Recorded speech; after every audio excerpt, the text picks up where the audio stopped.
50 the bet. Sports Radio 610 presents Seth Payne and Sean Pendergast. We coming to H time. Let's get the work in, man. Let's go. Great day, great day. Oh, give me some juice, baby. Oh, yeah. Hey, what's happening, everybody? Happy Wednesday to all of you. 24 hours away, man, the NFL draft. It is good to be with you. We are with you till 10 a.m. You got us for the next 4 hours. I'm Sean Pendergast. He is Seth Payne. Good morning, Seth Payne. Good morning. How are you, Good man? morning. You know what? I am not nearly as broken up over the embarrassing loss to the Cubs as I otherwise would have been, because at least the Texans had a victory yesterday. Did they ever? An unexpected victory. Did they ever? You know, used to be, hey, you can count on the Astros to deliver. Right. But now all of a sudden, the tables have turned. My, how the turntables have turned, my friend. Via uniform. Yeah, it was. Not to make this obviously an Astros versus Texans thing. No, But, no. But it was, look, you can only excuse so many things away. We've learned that with the Texans over these last few years. Likewise with the Astros, you can only excuse so many things away. The fact that Kyle Tucker's double, Sean, was the first extra base hit the Astros had in 30 innings was yeah. And Sean, I know you were at the party last night. I was at the party, yeah. Which looked like a hell of a party. I'm going to be like the pink ladies asking you about this party. I'm ready to go, man. Asking who you talked to. Yeah.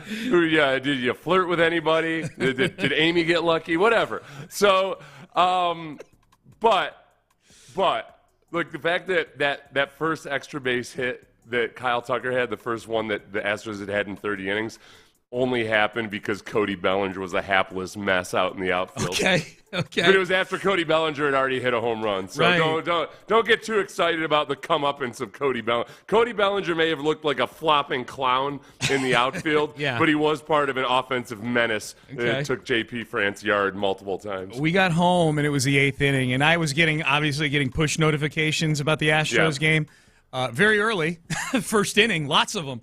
And I'm like, okay, well, I really, sometimes when you go to an event on the night where a team is playing that is a relevant team, relevant for the wrong reasons right now, the Astros, you're like, okay, this is going to be, I'm going to get home and I'm going to need to kind of rewatch this thing, and I recorded it and I got to fast forward through it and all this other stuff. Another one of these deals where they give up 5 runs in the first inning, or they give up, they just have an early inning where they give up multiple runs. And I'm like, okay, I'm good. Because I know sure as hell they're not getting any hits with runners on base, the Astros. And sure enough, so full disclosure, Seth, my knowledge of the Astros game, we're going to get to the Texans party here in just a second, is from coming home and watching the bottom of the 8th and the top of the 9th and then reading your notes.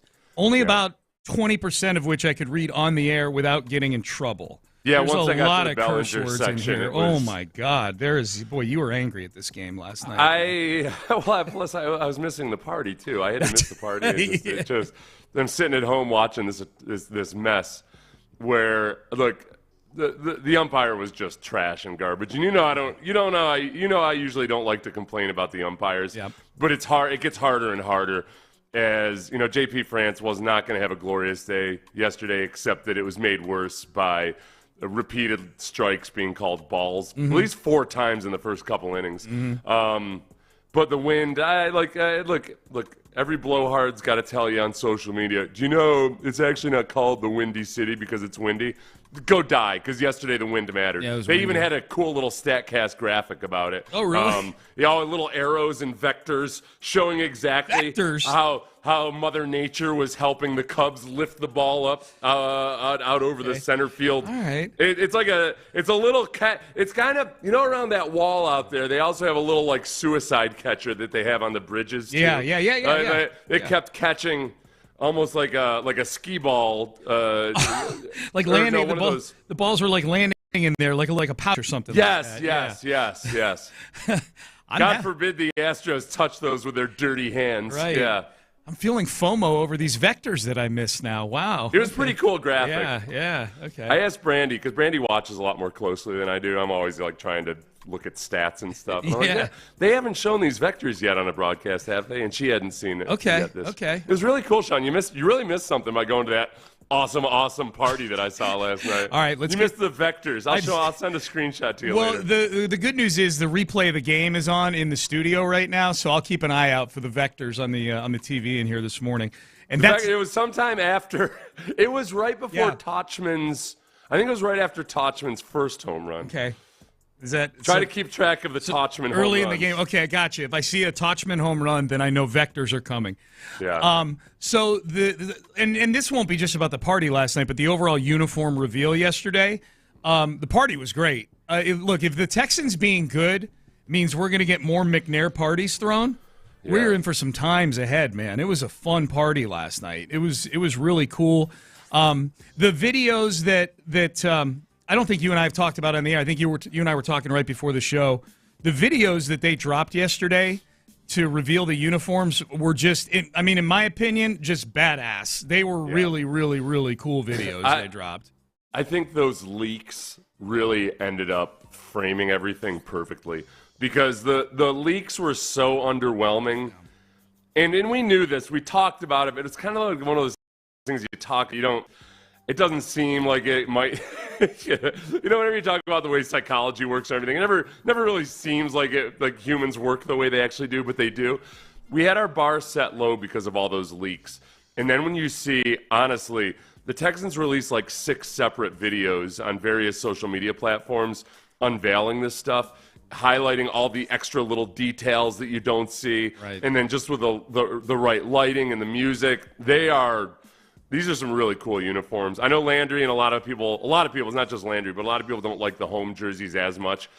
And I get that. I think that's going to come down to personal preference, whether you like glitzier or more classic. Yes. But like all of them, including the one that people were most skeptical of, I think, was the color rush. Mm-hmm. And you called this, once you saw the helmet, because you'd seen it all before, once you see that helmet paired with the color rush uniform, it's a whole different scenario. It flips it, man. Yeah. It flips it. And so it was, I thought they did a great job revealing them. I like the uniforms a lot. I've got mine that I like more than others, but I don't think there's any of them where I'm like, oh God, I hope they don't wear these. I think that the fact that they've got 3 distinctly different helmets is really, really cool. Like it's not just, I love the red helmet that they unveiled last year. And now you're realizing, though, it was really just a red version of the regular helmet. It was red with the logo, and it looked awesome. But now that they've got the regular helmet with the logo, with little tweaks to it, they've got little fleckles of silver in there if you see it up close. But it's the traditional helmet to go with the red that now has the horns on the side, which I think looks really cool. And the horns aren't overbearing; they're kind of horn outlines. And then yes, I think the Color Rush helmet on a uniform. And by the way, not only on a uniform, but then when you see it on actual players. At the party last night, they had Nico Collins, Tank Dell, and Jimmy Ward there coming out in the different uniforms. Like they were like Reba McEntire. They were going back in the back and changing into new costumes and stuff like that. They were like, it was like you were at Studio 54 in the 70s and the Go-Go Girls were actual Texans players. Yeah, dude, they might have had them dancing up in cages or something. Well, and the best part was they went up on stage, they modeled the uniforms, and then they didn't walk back to where they came from backstage. Yeah. They walked down into the crowd. So Tank Dell's like walking down into the crowd in a Color Rush uniform, dapping people high fives up. all over the place. Yeah, it was cool, man. I was thinking about the players as I was watching those videos because there's always these things, and most of the players in the videos are pretty young. They're all the younger guys for the most part, or a lot of the younger guys. Like there's these little moments where you kind of realize it's very surreal that you're like, oh wow, I'm in the NFL, and it's probably less. It's to guys that played, at big time schools or what have you. It's probably less like of a wow moment than it is for. I really think of Tank Dell in a lot of these moments where you think about his journey from small school to Houston, and then now all of a sudden to be at this party where. Yeah, people are cheering you and mobbing you as you're dressing. And then, not to mention watching the videos and everything. It's probably a very cool, oh wow, this is a surreal. I'm really in the NFL type of moment. Not to mention his jersey flying off the shelves there. Really? That's really? Yeah. Dude. I mean, there were a jillion CJ. CJ Stroud is far and away the most popular jersey, and there were plenty of them last night. But they were, dude, the merch. I think I sent you a couple pictures of the. I took a video inside the kind of pop-up store they created there at 713 Music Hall, and then the line that we stood in for a while because Amy bought 2 jerseys, and this windbreaker they've got now, this dark blue windbreaker with the H-Town blue logo on the front, like on the chest, and then a big one on the back. Hannah McNair, if you were at the party last night or you saw any of the videos, it's the jacket she was wearing, and it's a guy or guy or woman can wear it, and it still looks pretty cool regardless. And those were flying off the shelves, dude. It was wild. There were a lot of moments that I had last night just talking to people from the Texans, people who had endured the 3 years leading up to last year. And it was really cool. And not even just the 3 years leading up to, I mean, like literally like a year ago today, this never would have happened because you didn't have C.J. Stroud on the team yet, you know?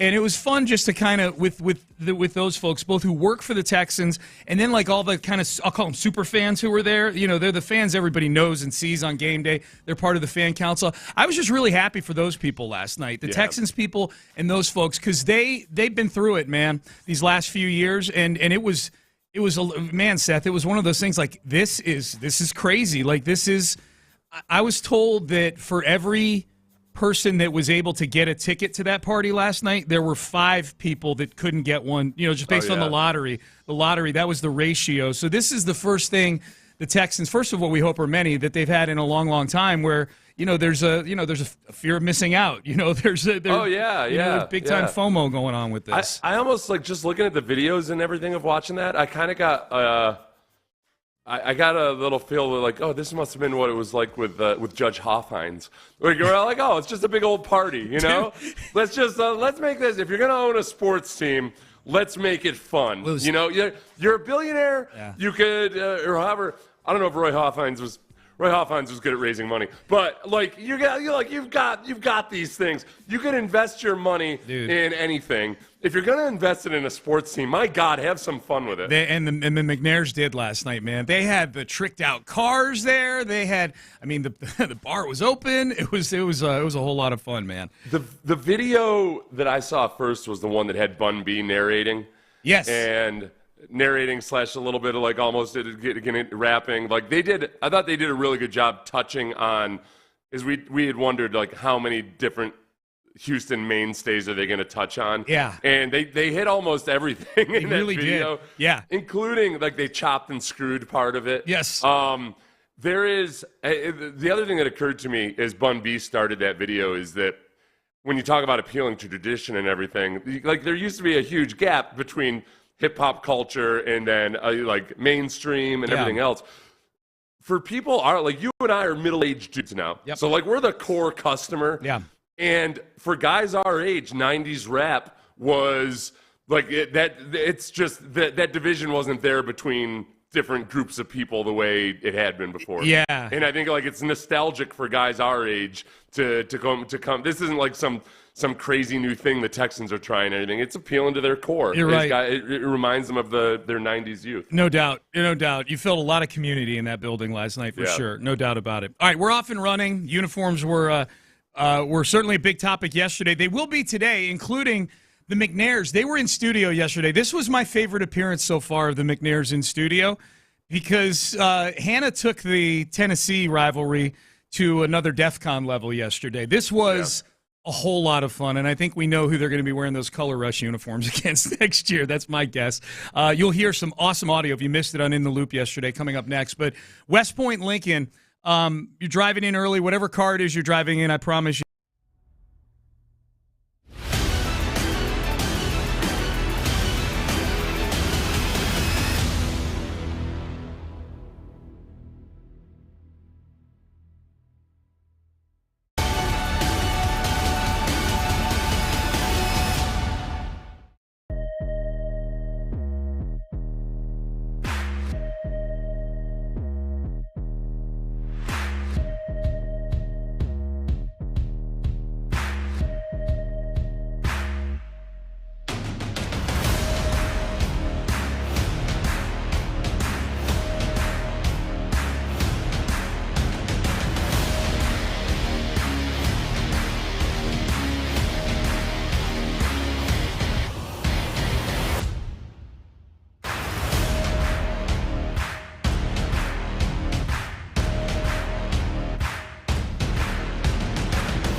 GI Bill. Sports Radio 610 presents Payne and Pendergast. All right, so one of the big questions about the new uniforms yesterday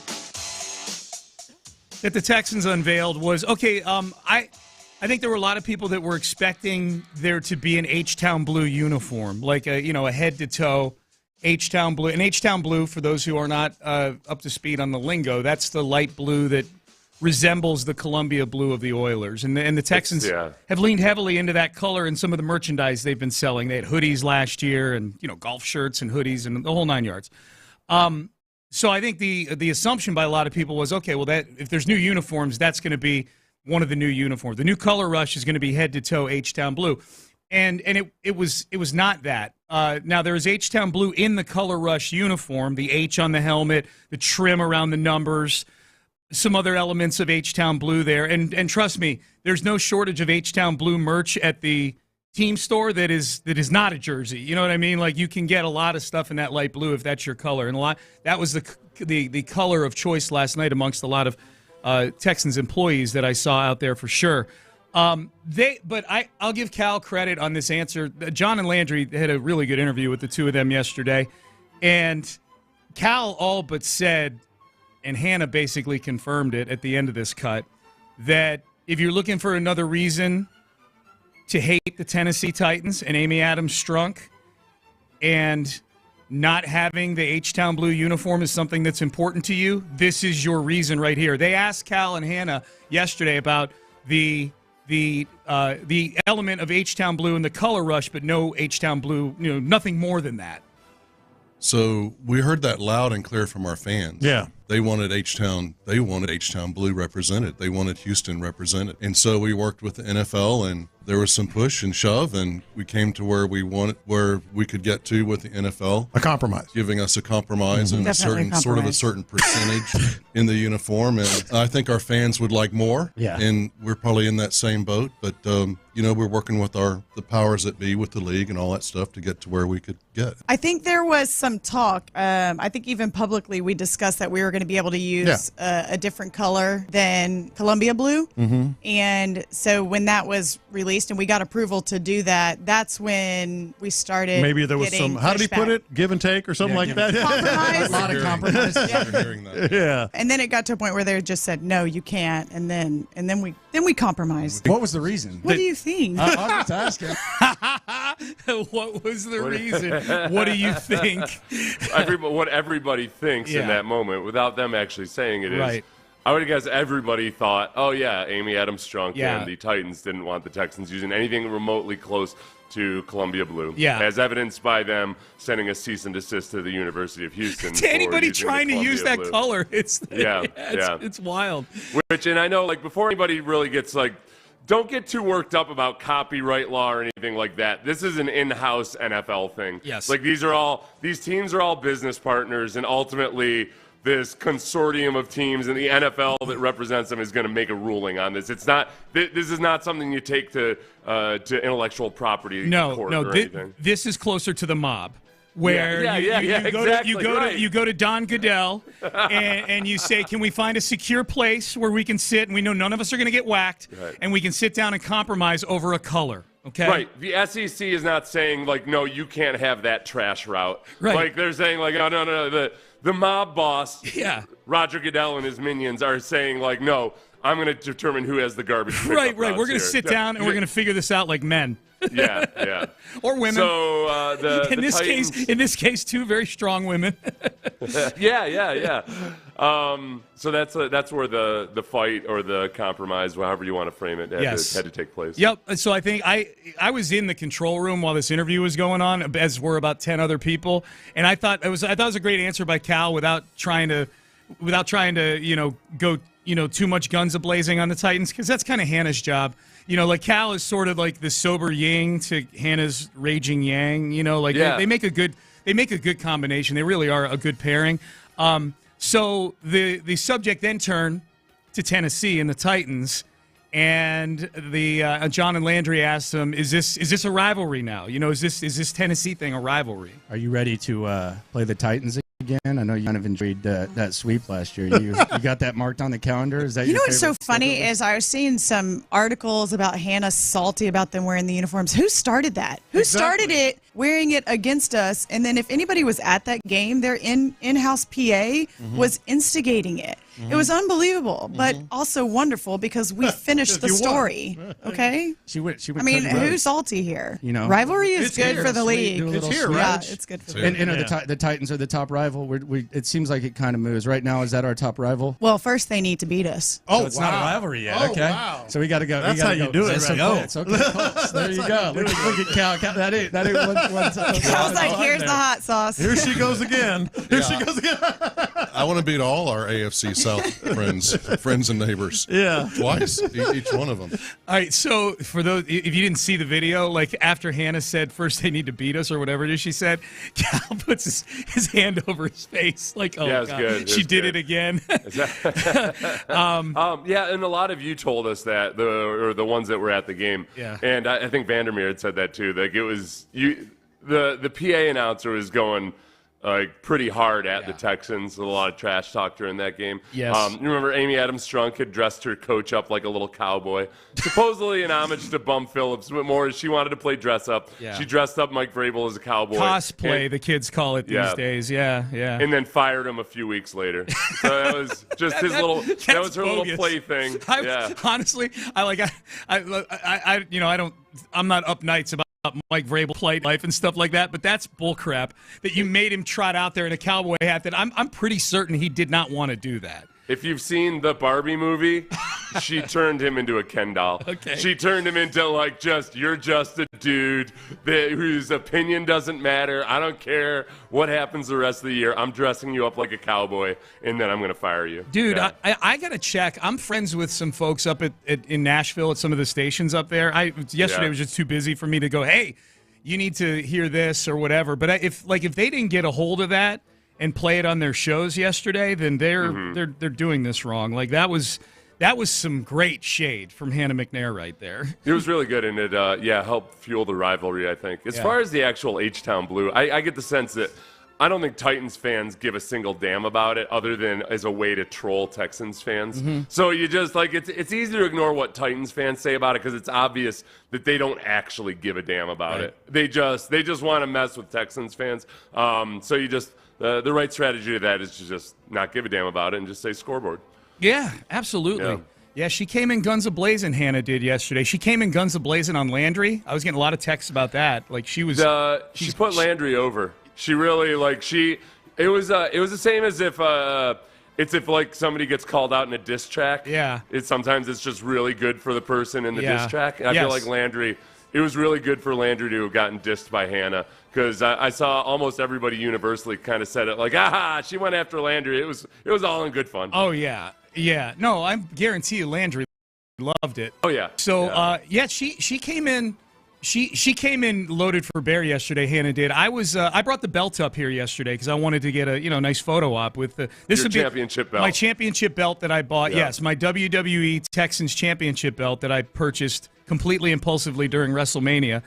Not the belt that you used to whip butt, but the other. the other your one. championship belt. And who knows? I may use this one. You never know. But the championship belt I brought up here because I want my first picture with somebody else to be the owner of the football team, the owners of the football team, the McNairs. So I brought it up here, and I had it in one of the side studios, and I was kind of walking around in the hallway when the McNairs got here, and Hannah was the first one in the lobby there. So she comes walking over the door, and I open the door, and the first thing she asked me, said, "Where's the belt?" And I said, "It's down there in the hallway." And they had a camera crew following them around from the Texans because they're documenting all this stuff. And she went into that studio, grabbed that belt off the table, threw it over her shoulder like she'd been in WWE for 15 years, and the cameras immediately they're just shooting her, holding that belt over her shoulder with a badass look on her face. I'm like, man, she looks way too comfortable with that belt. She even dropped like a little WWE catchphrase in that promo she just cut on Amy Adams-Strunk right there, where she said, "We finished the story." That's Cody Rhodes' little mantra of winning the title at WrestleMania this year as he finished his story. And the McNairs are huge Cody Rhodes fans. They met him at Monday Night Raw a few months back. So she even gave a little Easter egg to the nerds like me that like wrestling, and that got a big reaction on social media from the wrestling nerds yesterday. So that was pulling in wrestling nerds, dude. We're pulling in, as Cal had pointed out, that red is actually the Ohio State red, and they had picked it. They had picked it before they drafted C.J. Stroud. Right. So if you want to think that maybe this was all preordained, I think you'd be exactly correct. I think the football gods made all of this come together. Can you imagine if there was a big discussion in the war room last year about whether to take C.J. Stroud or Anthony Richardson, and the tiebreaker was, well, we do have those new candy red uniforms coming out pretty soon. Yeah, it's not candy crimson. Yeah. You know, it's candy red. It is whatever, and it's the exact same hex code as the Ohio State. Hex code, yes. One of their reds. Yes, yeah. yes.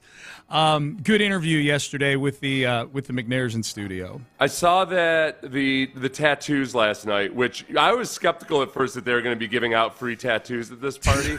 Dude. And you were correct, and you pointed out they don't say temporary tattoos; they say tattoos. Tattoos. So they were giving out tattoos. I wondered about what the volume would be, because if you got good tattoo artists there, they're not just going to be whipping out at ASAP. No. They had 4 tattoo artists. They gave away 16 total tattoos. Oh, is that what it was? The numbers? Yeah. Okay, I'll tell you, it was a crazy setup because they had the pop-up store there that they created in sort of the lobby outside the music hall. And then right off of that was a separate kind of room they created. This is how I'm recalling it. I didn't get hammered or anything last night, but the whole thing was just this blur of color and people and music, and it was crazy. They had 4 hospital beds next to each other with the gigantic ring lights above them.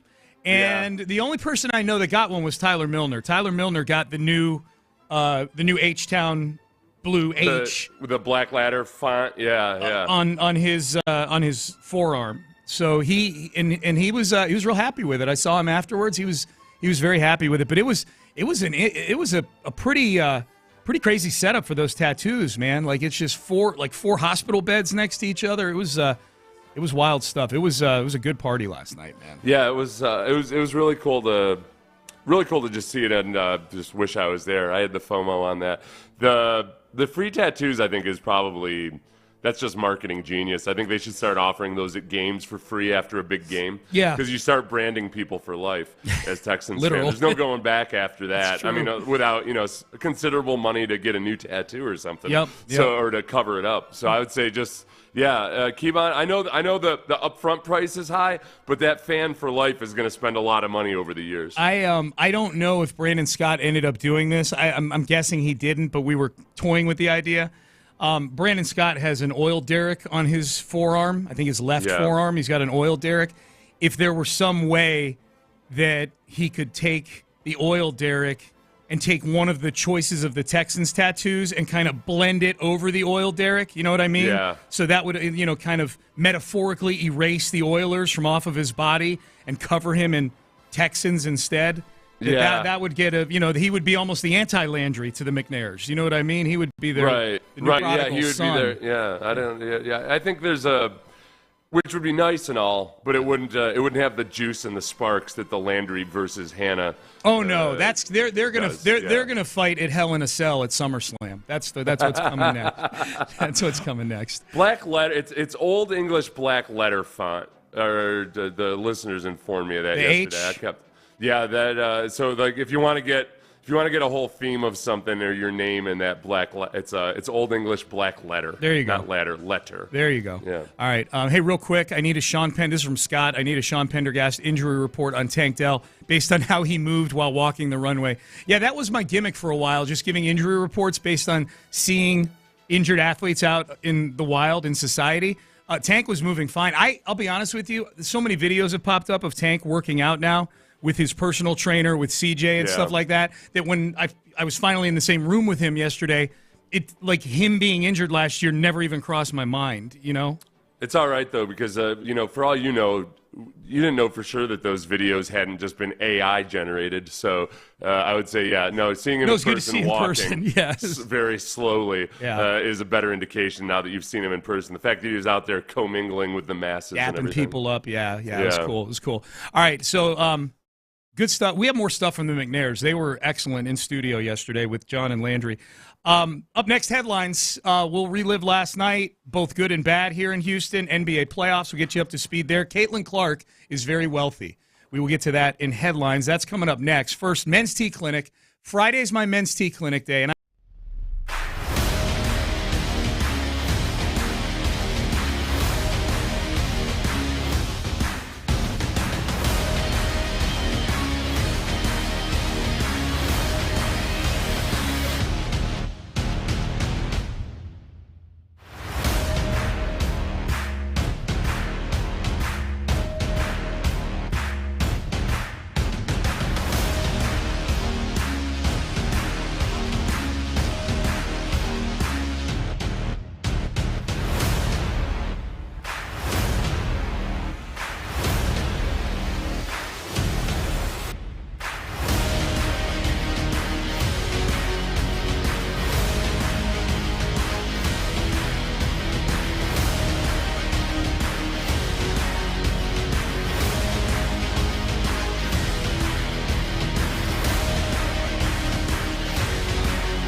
Pendergast with today's headlines. All right, good to be with you on a Wednesday. Draft is 24 hours away. We've got you covered here on Sports Radio 610. Full coverage of the first round tomorrow, which may or may not include the Houston Texans. As of right now, it will not.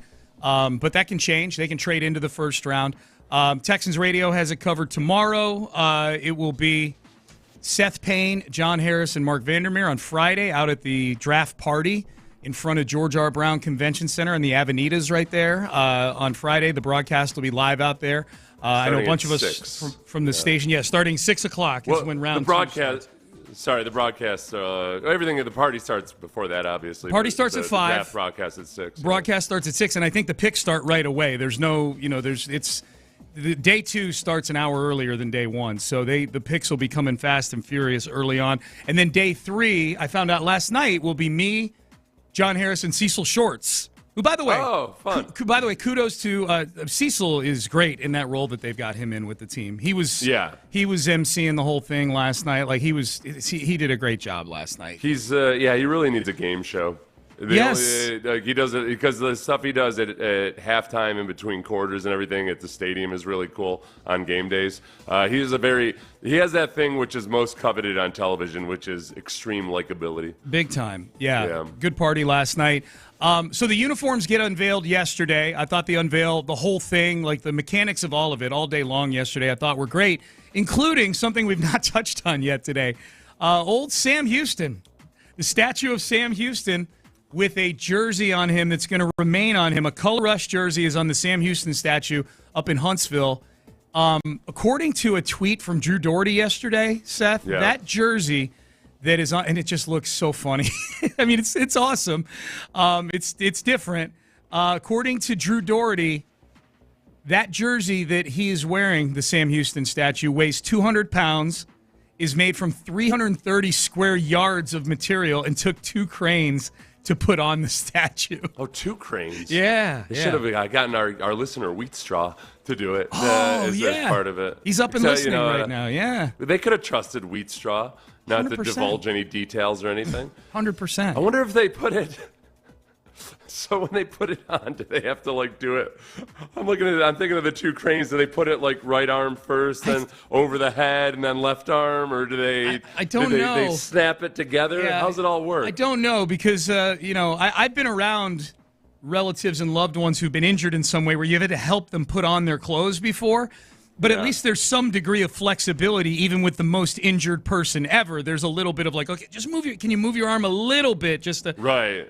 I don't know that they were able to do that with this gigantic statue of Sam Houston. So I think it looks like the sleeves were kind of cut. I think it basically to me looks like it was a giant curtain that they dropped down on. They dropped it down on. Okay. Yeah. I mean, that's a big damn statue. Huge statue. Yeah. So that was cool, man. Texans are. They got it going right now. All right, so new uniforms. By the way, someone... What do you think, Sam Houston, if you could talk to the ghost of Sam Houston, do you think you'd be more impressed with the fact that they named a city after him, or that they named a university after him, or that they put a Texans jersey on him? I think he would say, I would rather have Battle... Didn't I tell you I like the Battle Red better than the Color Rush? Honestly, I was one of the 50% that didn't like the blue. I don't like this trim. You have to catch Sam when he's sober, really. But other than that, Someone pointed out... That's actually the actual Sam Houston woke up this morning and was like, how the hell did I get this on? What the... Must have been a good night. What's football? So someone points out here, we were talking about Tank Dell being one of the guys kind of modeling the uniforms last night, and I had mentioned, it's... Seth had said, man, this is for someone like Tank Dell, who's, had this is a huge stage for someone who, didn't play at a Power 5 school and went to JUCO and things like that. And I said, yeah, people are out there buying his jerseys. Someone points out the Tank Dell jersey is actually not available yet because they did this scheme, this color scheme was concocted before he was a Houston Texan, but there were plenty of Stroud jerseys there last night. Texter, stop messing with me like that. There were plenty of Stroud jerseys there last night, and he also is in the same draft class with Tank. I guess they might not have known. Yeah, it doesn't take that long to make jerseys. No, they'd already selected a lot of this stuff. Yeah. Right, because the Nico Collins jersey was one of the only ones available for sale in 2021. Dude. Because they were just remember you brought back that old pic of me in the team store before one of the games. I sent it to you yesterday. I didn't post it, but I want to. Like, this is what 2021 was, and it's Seth in one of the kiosks in the stadium. When you and I had to walk along the first concourse because of COVID to go to the pregame show, we walked past the kiosks with jerseys, and this is the David Culley year, and there were 2 jerseys in the kiosk. Two. It might have only been not just 2 names. There might have only been 2 jerseys in there. There are 2 versions. There are multiple jerseys. There's 2 versions of the jersey. One was John Grenard. And keep in mind, this is 2 years before Grenard became Grenard. This is when he was a second-year player who had 5 sacks. Right. And Nico Collins, a rookie wide receiver who had finished the season with 500 yards receiving. Right. That was the star power on that team. It's very much a futures bet. So if you bought one of those Nico Collins jerseys, you've been rewarded. I feel bad. You know what I feel thinking back to that era? The Roy Lopez jerseys were very, very popular. Yes, they were. And Roy now I can't remember where he finished up last year. That was another one. Roy Lopez was a popular one just because a lot of people with the last name Lopez, really wanted a Roy Lopez jersey. Yeah. He was with Arizona last year. I know that. I don't know if he finished up there or not. Yeah. He went to Arizona. Oh, that's right. Yeah, because he's from out there. That must be nice for him. Yep. I liked Roy Lopez. I wish that would have worked out. I did too. The Astros lose last night. While a lot of us were partying, celebrating new uniforms, the Astros are busy doing what they've been doing lately, which is losing at baseball. Cubs 7, Astros 2. The Astros now 1-9 when their opponent scores first in this game. That's a pretty dang stat when it comes to responding to adversity within a game. It's a big issue, especially when you know that Astros pitchers have allowed 26 first-inning home runs. Dude. In 24 games, mind you. So they're averaging over a home run per first inning runs in 24 games, not home runs. They're averaging a run per first inning, over a run per first inning. Yeah. It's not good. They've let up more runs in the first inning than they've allowed in any other inning. Okay. So they get off to They've allowed more runs in the first inning than any other inning. Oh, so they must be great late in games. Nope. Their ERA innings 7, 8, and 9 is 8 right now. But does it help maybe that the offense has totaled 18 runs in the last 7 games? Yeah. 18 runs in 7 games. It's a bad baseball team right now, man. I don't know what to say. It's just it is a bad baseball team right now. I'm not saying it's a bad baseball team, period. It's a talented baseball team that is bad at baseball right now. It's just it's tough. Well, so that's okay. Spencer Arrighetti he'll stop the bleeding tonight, I'm sure. The best thing that Astros had going for him yesterday was that Cody Bellinger was completely lost in the outfield. Yeah. It was a combination of the various excuses for Cody Bellinger misfielding balls in the outfield were that, the ball was up above the lights, so he lost them, or, the wind is just so vicious. Yeah. He was terrified of that brick and ivy wall, which I can understand. I can too. What the hell are they doing? Brick and ivy wall. It's scary, man. It's scary watching guys at the wall. It is. Basketball last night, NBA playoffs, the late game. The Mavericks beat the Clippers. They even that series at 96-93. Pacers beat the Bucks. That series even at 1, and the Timberwolves whoop up on the Phoenix Suns. That series is 2-0. Caitlin Clark is getting paid. Official now. 8 years. It was reported initially as $20 million, $28 million from Nike over 8 years for women's basketball star Caitlin Clark. And apparently, Seth, the shoe executives, at least a few of them, because she was in talks with, I think, Under Armour and Adidas, maybe one or two others. I mean, she's highly sought after. She chooses Nike. There were apparently some shoe execs wanted her to stay in college for another year just because the college has more of this allure to it than the WNBA, which is has been a wasteland for basketball the last several years. Yeah. Because we kind of wondered this, whether she would make more money staying in school in women's basketball, especially where there's intense fan devotion, much higher for some of those particular teams than anything in the WNBA. This might be one of those other things about NAL that ends up saving college sports. I could see, remember last year when CJ was waiting until the last moment to declare? Yeah. I could see a point at some time in the future where a team might say, hey, for quarterbacks who aren't slam dunk top 3 picks especially, they might say, man, I think about a Mac Jones at Alabama or something. They might say, boy, we'll get a lot more out of this guy if we give him a short-term shoe deal, but it's for $10 million. Yeah. And like that might be one of these things that it's not going to be the college football you knew and loved. That'll be different, but the star athletes and the big names will remain. The evolution, man. If you carbon froze somebody like back in the 90s and they could wake up now and see what it looks like with college football and college sports in general, they'd be like, holy, or even like 10 years ago. What am I saying? You know, think about like Bo Jackson. How much Bo Jackson, dude, could have made an NIL money. It's crazy. You know? I went to school with Rocket Ishmael. He would have cleaned up back in 1990. Rocket? You kidding me? Except for that voice. He doesn't have to talk. Let somebody do his talking for him, just like wrestlers do, man. Get a manager. All right, Payne and Pendergast with you here on a Wednesday. Hey, John Harris is going to join us in the 8 o'clock hour. It's the day before the draft, so we went and got the best. John Harris, of course, Texan sideline reporter, footballtakeover.com. is his website. Up next, we've talked about the new unis for the Texans. Clint Stoerner put up a poll. Seen a few polls about this. Which one do you think of the 4 is the most popular? Clint Stoerner polled the people. We will tell you. Does it match up with your assessment? We'll discuss that next. I want to tell you right now about Dr. Ben Salento, Texas Sinus and Snoring.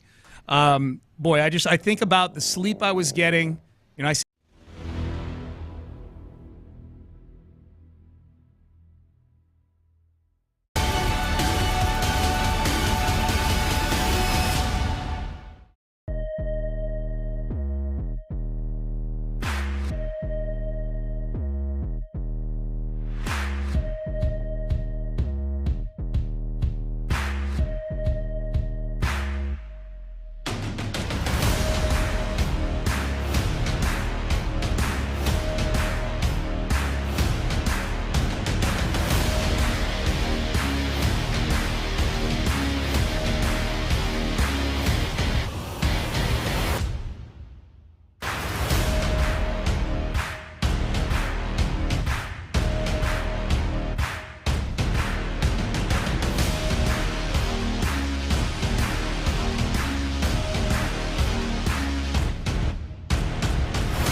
exclusive contest. Sports Radio 610. The Texans play here. An Odyssey station. Sports Radio 610 presents Payne and Pendergast. All right, good to be with you, Payne and Pendergast, Sports Radio 610. The Texans' new uniforms unveiled yesterday, I would say to largely positive reviews. And I think you brought up a really good point earlier, Seth, which is the leaks. The leaks. You bring up a lot of good points. The leaks that happened, the first uniform leak of the model from the private reveal, just kind of standing there in an empty warehouse, and then the helmet reveal, which looked to be a possible felony, somebody removing it from a box in what looked to be a shipping facility somewhere. Right. That the Texans, those two leaks, which I thought the Texans did a really good job of responding to. I think one of the other silver linings of the leaks was that I thought Cal McNairs came across really well in the response to both of those, kind of defiant and hey, you're going to leak this. Well, we're going to do even better. And he the picture of him with the dog, he threw up the picture of Nico and Tank wearing the white uniforms. But I think you're right. The initial response to the actual leaks, to the picture of the model and the helmet being pulled out of a box, were so negative or at best mixed. I think it was largely negative to the model wearing the uniform. And I would say it was mixed to the helmet. I think there were some positive reviews of the helmet, but that maybe for a lot of people it set the bar at a certain level. I just know that the reaction has been very, very positive to those uniforms, and I think the way they executed it was really well done. I think, honestly, one of the leaks was that graphic that had the 4 uniforms laid out, and the bull theme, the Battle Red, was completely wrong when it came to the helmet and everything. And that one, somebody had actually forwarded that to me that I thought knew what they were talking about. So I don't know if that person was full of crap or what. That was ugly. That was just flat out ugly. So some of the leaks were inaccurate and ugly. Yeah. So that ended up being really, really the Battle Red was way beyond my expectations because the leak that I had seen, not just didn't have the right face mask color, didn't have the right bull. The bull horns, the way they'd been presented in some of the fake leaks looked cheesy as hell. Yes. The bull horns on the jersey and on the helmet for the Battle Red now look badass. Yeah. They don't even... You only look at it as a horn because you know that it's a horn, the one on the jersey. Those look really, really cool. Yeah. That was... If there was one guess out there that I thought people were the furthest off on, because I'd seen the uniforms, and so when I saw the quote unquote leaks of the full set of 4 uniforms, and I looked at those and I'm like, okay, some of these are, as I'm watching them, and I'm not replying to any of it because I didn't, we're not allowed to, but I'm looking at them and I'm going, okay, some of these are pretty close. Some of them, there was one, the Color Rush one that people were speculating had the outline of the Houston skyline on the sleeve. That was not the case, although it looked cool on the fake ones that were out there. But the one thing that the leaks were most off on, the furthest off on, was the Battle Red helmet. You're right, Seth. The horn, the one that I saw that had white horns on a red helmet, I'm like, this isn't even close. It's way better than. And I wanted to say, no, it's way cooler than what's being leaked out there right now. But I think that ended up working to their benefit. I agree. I would say if I found out that the Texans had run a false flag operation or something to try to make it look worse than they were actually going to be, it lowered the expectations to such that when you saw the videos were really well produced. Really well. I thought the same level of cinematography as that Broncos one, and yet without the annoyingly long buildup that Broncos one had. Man. And the volume of the videos too. They did at least 6 really, really high-quality videos. Yeah, it was really good. The McNairs were in studio yesterday with John and Landry. We'll be sprinkling a lot of this in throughout the show. But as long as we're talking about the uniforms themselves, here were the McNairs talking about the return of the deep steel blue. So Nike didn't make the deep steel blue color that we used to have, and so it went to a lighter navy. This color actually is the same as the Yankees navy. Okay. It's that deep steel dark blue. Yep. Which is where we started. Yeah, so this is, and Seth, you know this, you were on those teams that had those blue jerseys that when the league flipped over to Nike. Yeah. How is a color not available? I don't know. That's where it annoyed me. I'm like, wait a second, you're a partner with a league. You can't come up with a dye color, for these custom-made jerseys. Yeah. Like, what kind of trash-ass operation are you running over there? You got something in your hand. What do you got? Well, this is my original jersey. Okay. They had sent these out to a bunch of players. Like they were cleaning house from the inventory, so they had all this stuff. So they sent out to a lot of former Texans players some of their game-worn jerseys. Mm-hmm. So this is from the first season. It's got the inaugural patch on it. That's cool. And I feel like this isn't as deep blue as the deep blue that Cal said. I'm with you. Yeah, that looks more like the one we've become accustomed to the last several years. Right. So I think this is, I don't know. We'll have to get some clarification on that. It feels like this is the closest to an actual deep steel blue that we've actually had on the jerseys. Yeah. But maybe in year 2 or 3 they switched it. Yeah. I like that there's 3 distinctly different helmets. You know, the league just passed a rule where you can use a third helmet now.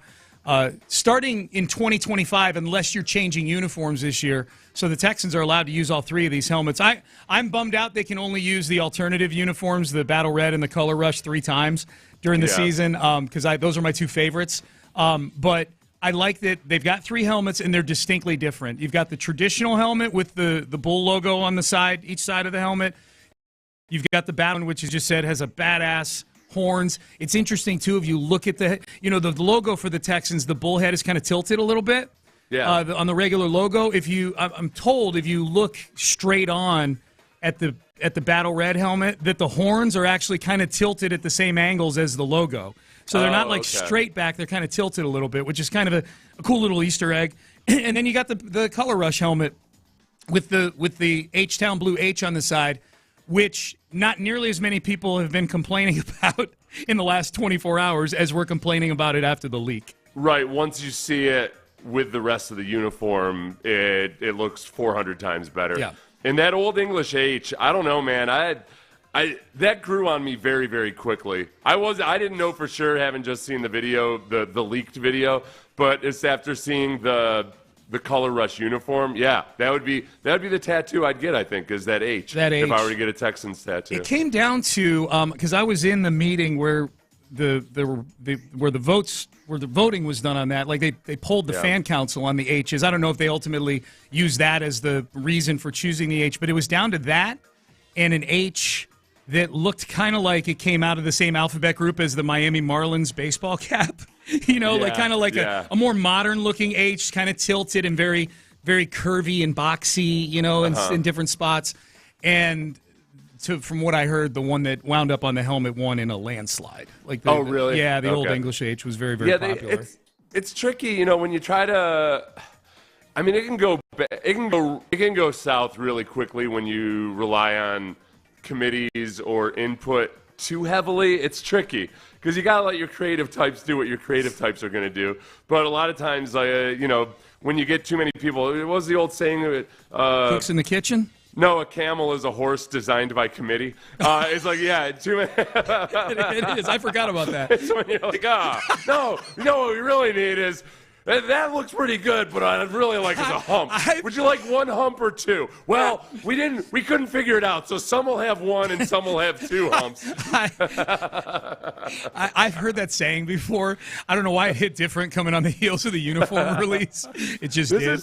This is how I felt, was that I don't usually get excited about stuff like this, but I think what it feels most like is, like when you're a kid, I was never super into clothes and everything. But when you get your school clothes at the beginning of the year and you look good, like this is the best I'm going to look all year long, is when my mom gave me, like, I don't know how much it was, like $75 back in the day. Oh, yeah. I can go buy 2 pairs of jeans and 3 polo shirts or whatever. Like, I look, damn it, I look good. Yeah. It's all downhill from here, but I look good on the first day of school. I'm going to look fresh for a week. Yes, it's going to be the greatest week of the year. Have you looked at Clint Stoerner's poll that he put up yesterday about what uniform is the favorite? I haven't looked at his poll in a while. Okay. So let me see. How's it doing? Well, it's closed. I think he only sleep deprivation with children and everything. I think he only put it up for as long as, like, he put it up for a few hours so they would have the final results during their show, it would appear. Okay. But of the four, he says, which is your favorite? The home blues, the away whites, he's talking about the jerseys here. Yeah. Red alternative, and then the color rush. Which do you think is the most popular among the 1,000 people that voted in Clint Stoerner's poll? And by the way, this mirrors a lot of the other polls that I saw out there, too. So the red alternative. Yep. Nearly half the votes. No, were they calling it red alternative instead of battle red, or were they just using it? They weren't calling it battle red. I'm blanking on what they were calling it last night. But why aren't they calling it battle? Are they phasing out the name battle red? That I don't know. That's a good question. That is a question that I will put on my list of questions to follow up on. Is this a politically correct thing? I don't. Yeah, they want to, just don't want any connections to actual battles or anything. Yeah, I don't know. I don't know. I'm going to start calling it the Battle of San Jacinto Red. Yes. I'm going to go in the opposite direction. Oh, you want to phase out battle? Right. Because of the associations with war? Battle of San Jacinto Red, damn it. Yep, exactly. We're going to pick a different battle and assign it to each of the four uniforms. 47.6% say the red alternative. 31.3% say the color rush. So you're talking nearly 80% that are down with the two, newer, glitzier kind of uniforms as opposed to the traditional. The traditional, the away whites, 11.6%, and then the home blues, 9.4%, as far as favorite jerseys go. So, and they'll be able to wear the color rush and the color formerly known as battle red, just a total of three. Those two configurations, a total of three times. Total of three times, or some permutation of them. Like last year against the, I think it was the Cardinals. If you recall, they did the color rush uniforms with the battle red helmet. Remember that game? Yeah. That was cool looking, and I think that was a big question that we were getting from a lot of people too, because the release yesterday for the Texans had white jersey on blue pants, blue jersey on white pants, red head to toe, color rush head to toe, and a lot of people were going, so is this it? Like, these are just the only four combinations? They can't do white on white or blue on blue anymore? And it's like, no. They can, and in fact, they released pictures after the initial uniform release of, they had like Christian Harris in a white jersey, white pant combination that just looked awesome. They had Tank Dell in the red jersey with the white pants, and that picture was just so clean. It was so good. So yeah, no, there's all sorts of permutations that they can do with this stuff. The color rush, there was I'm trying to figure out the Space City uniforms or the City Connect uniforms for the Astros have grown on me. I didn't like them at first. And I wonder if, now that I like the City Connect uniforms, I feel like that helped me like the Color Rush uniforms that much more. Yeah. Because there's it's darker, but it's monochromatic. Yep. The base color, it looks more monochromatic. Obviously, it's got multiple colors on it. But I think, the one disappointment I saw, or one of the disappointments I saw, was that people thought that there was going to be the skyline, the Houston skyline on one of them. I have a hard time with that because I really feel like if you're going to do the skyline for Houston, you might as well do 3 or 4 various skylines because you've got the Galleria, you've got downtown, you've got Memorial City. Yeah. You could go ahead and hit the Woodlands while you're at it. It's just, we've got so many. Oh, the Medical Center. We need the Medical Center skyline. Today we are wearing the Greens Point Color Rush uniforms. We're feeling it today, man. We got to bring the heat today. We're going. Oh, the Greenway Plaza. Plaza. Yes. That's what I'm lobbying for. I want the Greenway Plaza Color Rush uniforms next year. That is funny. I was thinking about this yesterday, especially on the heels of Hannah McNair kind of hitting the red button on Amy Adams' trunk on with the guys on In the Loop. We'll get to that a little later on this hour. If you missed it, we played it earlier. But I was thinking yesterday, okay, they can wear the color, or they can wear the alternative uniforms, either the red or the color rush, for 3 games this coming season. And I'm assuming they'll all be home games where they do this. But they have worn the color rush on the road before, too. Deshaun Watson's first win ever as Houston Texans quarterback, if I'm not mistaken, was at Cincinnati wearing color rush uniforms. So it's not just a home thing, or potentially. I mean, this is 6 years ago. I think, Seth, after yesterday, it is a stone-cold lock. The home Titans game will be the color rush with the H-Town blue in it. Or is that too petty? Is that are we giving the Titans, are we punching down by wearing those uniforms for the Titans game? Sean, you try to punch down on the Titans, you might damn near get your hand stuck in bedrock. That's how low you have to go. Right. And yet I'm willing to take that chance. No.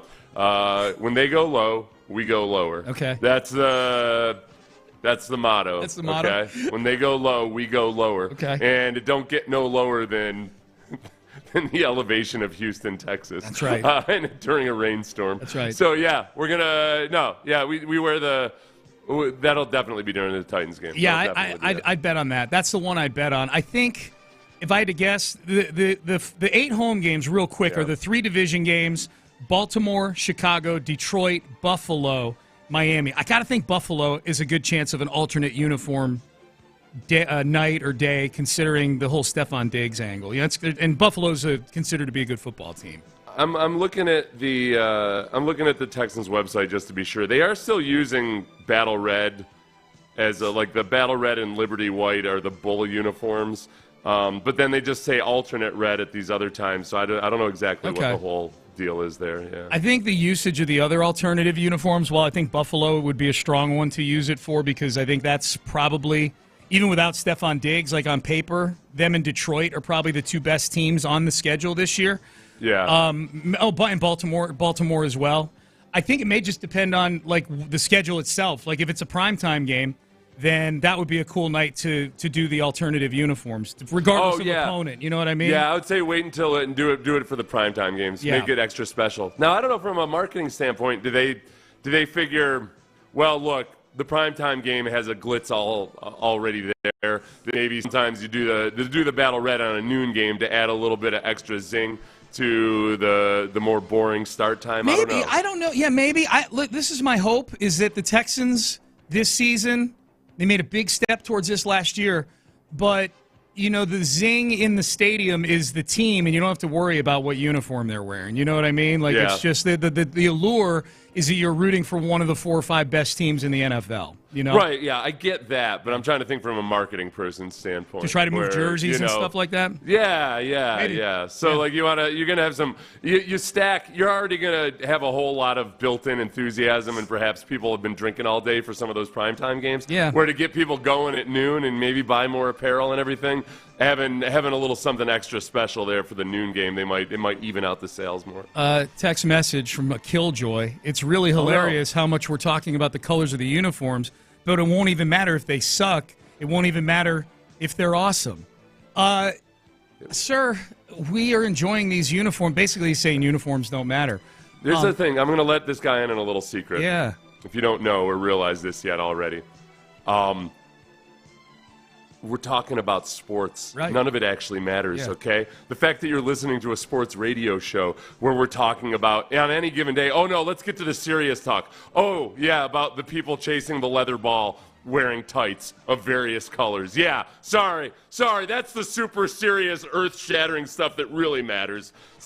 Get over yourself. You're too serious, damn it. Is punching down... We're all going to be dead in a few decades anyway. Enjoy life a little, you son of a bitch. Is punching down on the Titans called the Andre Johnson.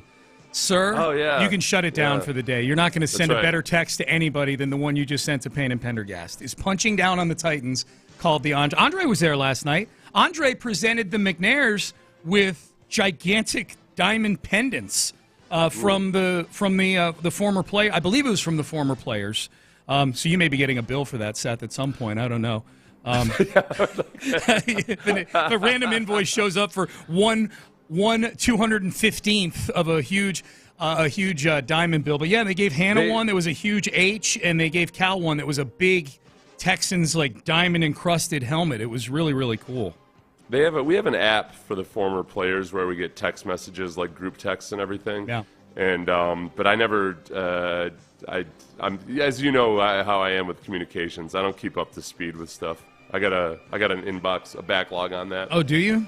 I think I could have gone to that party both as either a former player or a media member last night. Oh man. Look at you. You'd have that was a big step for me when they introduced D'Amico Ryans as the head coach. Remember, I had to make that choice between sitting with the former players in the press conference or sitting with the media. And I went and it felt like I was kind of walking into the lunchroom. And, you know, when the nerdy kid all of a sudden gets taken in by the cool kids. Yeah. I felt a little bit like that. I was like, I'm going to forsake my nerdy friends and go sit with the cool kids at the former. That's how we all felt too. I just sat there like Seth. Sean was like, Seth, I've got a seat for you. Yeah. And Whitney Mercer was like, hey, Seth, who's that? And I'm like, I don't know. I've never seen him. Yeah, like Seth shunned sat me. next down and I sat next to Whitney. I was all ready to play chess with Seth at the press conference. I had the chess. Seth, we got to get ready for the D&D game. I had my wizard outfit on. I had my D&D books all stacked up. But Seth, I have leftover hit points. Where are you going?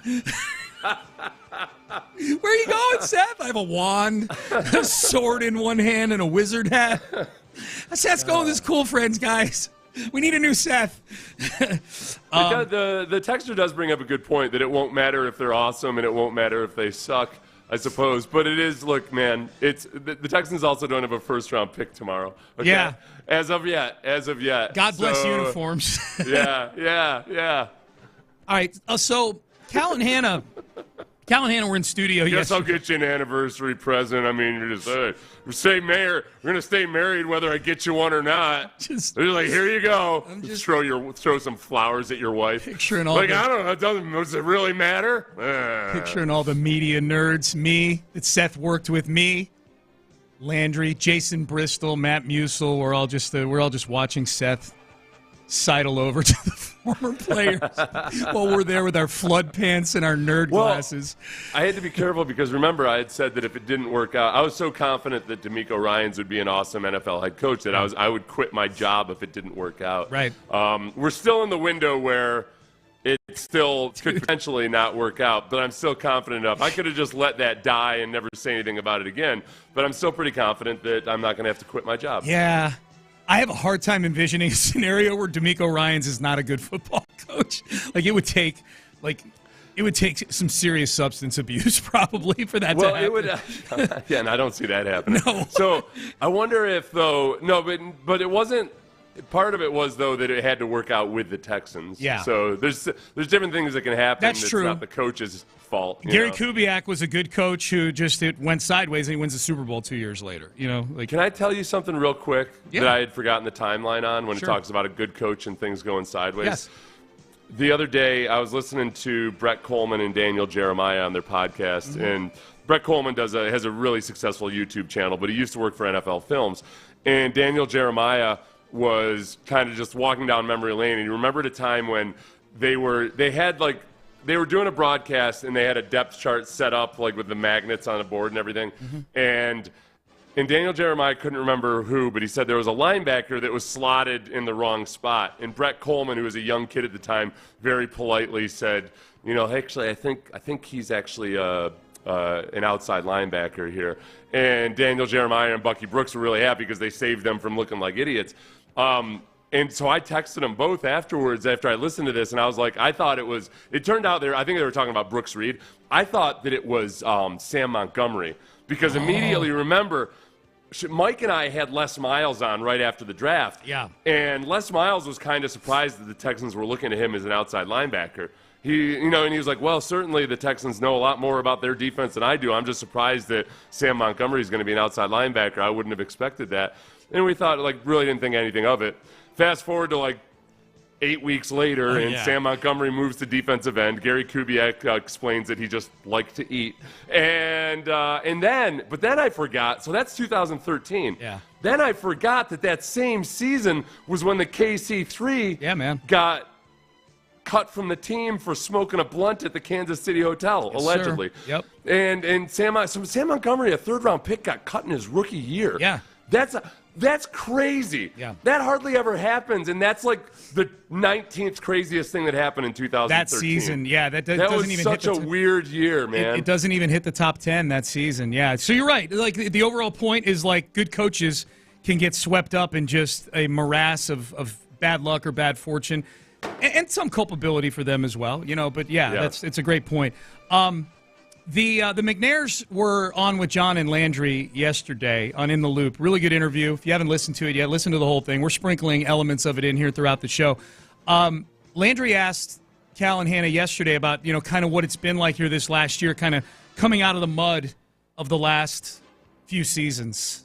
Well, there's been a lot of change from last year, and sometimes you just have to stay tuned to see what will happen. So it's been a fun trip, and when we started the season, we really didn't know how we were going to stack up with other teams, and to see our team evolve like they did and play like they did and sort of confirm all of our hard work was a lot of fun to see. But you know what that means this year? What's that? Absolutely nothing. Our guys got to stack it up and start over again. Okay, D'Amico. He's going Hardo Cal. You got to. You've been hanging around Nick With that D'Amico big way too Nick much. energy. Yeah, Big Nick energy, the Hardo, D'Amico, all that.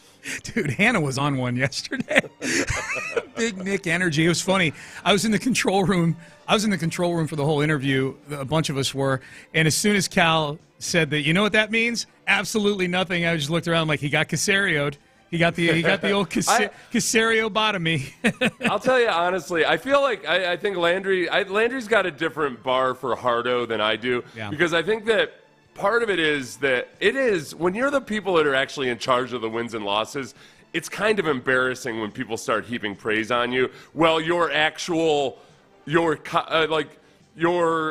contemporaries or the people that are at your same level on other teams have actually won football games. Yeah. You know, like you got destroyed by the Ravens in the playoffs, but you're sitting here getting all these flowers for having a good off season, or for hey, look at the new uniforms. It's a little embarrassing. So I think sometimes almost as a reminder to yourself and certainly to your players, you got to always be reminding yourself, man, we really haven't done anything at all. Like, it's all cool that we're headed in the right direction, but this stuff goes south super fast. You got to remember what got you there, too, man, that hard work. And I think this team is a hard-working team. I do think this team's going to be pretty good at channeling all the, being able to put blinders on that we all have on the outside and that not affecting their performance. I think D'Amico is the perfect coach for that kind of thing. He's also the perfect coach to bring in personalities like Stephon Diggs. They asked Cal and Hannah about that yesterday, too. Do you feel like you've got a building now that can withstand bringing in maybe some strong personalities like Stephon Diggs? Well, I think we're in a good place, to do that, and I think it's reflective. And he's an extremely talented player, and I can't wait to get him here and see what he's going to contribute to the team. But it goes back to, Cal said, last year doesn't matter, but it does, right? Mm-hmm. All of that has set the table for a culture for, different types of personalities to come in. So it does matter. I think that all did matter. And I think it will contribute to hopefully more success this year. She's 100% right. Like this, I think there's a lot of things that happened this offseason that, without last season, if last season is just your garden variety improvement for a 3-win team, they go from 3 wins to 6 wins. I don't think Danielle Hunter's coming here. I don't know that a Stephon Diggs. I don't know if they're in a spot where they feel like, what we need? A finishing touch here. Stephon Diggs. Well, that'll get us to 8 and 9 next year. Especially, I think for Danielle Hunter too. I mean, the allure of a fully guaranteed contract is a big one. Don't get me wrong, but in terms of at his age, financially, the smarter move, just strictly financially speaking, might have been to get as much guaranteed money as possible by way of a 3 or a 4 or a 5-year deal somewhere else. Yep. I think that the scales were probably tipped, between his home field, his hometown connection, and then the fact that they are a team on the rise. That matters. And I think also, I like to maybe argue or push back against like what I just described as a perfectly understandable mentality by Nick Casario. I think that if you're going to worry more about process than results, because you want to be sure like you're always focused on the process being right and everything, the Texans are simply doing a lot more things right now than they possibly could have 2 or 3 years ago. Dude. There were so many things that are so far out of whack with the Texans that it was almost impossible to know where you could start like building an actual platform. Yeah. And now it's much different than that on a day-by-day basis. And I think yesterday was one culmination of that. It's one that doesn't impact the on-field record, but just if they had tried to do what they did yesterday, the uniform unveil and then the big party afterwards, Seth, if they had tried to do that 2 years ago, I think people might have laughed at them if they tried to do it 2 years ago. Now you're doing it amidst an environment of winning, and it's viewed as one of the greatest things the franchise has ever done. Like they are charting forth this new course now, this new era in new uniforms. Like you really do feel the kind of the newness of everything. You know what? I think that part especially is true because I think it's always kind of like, okay,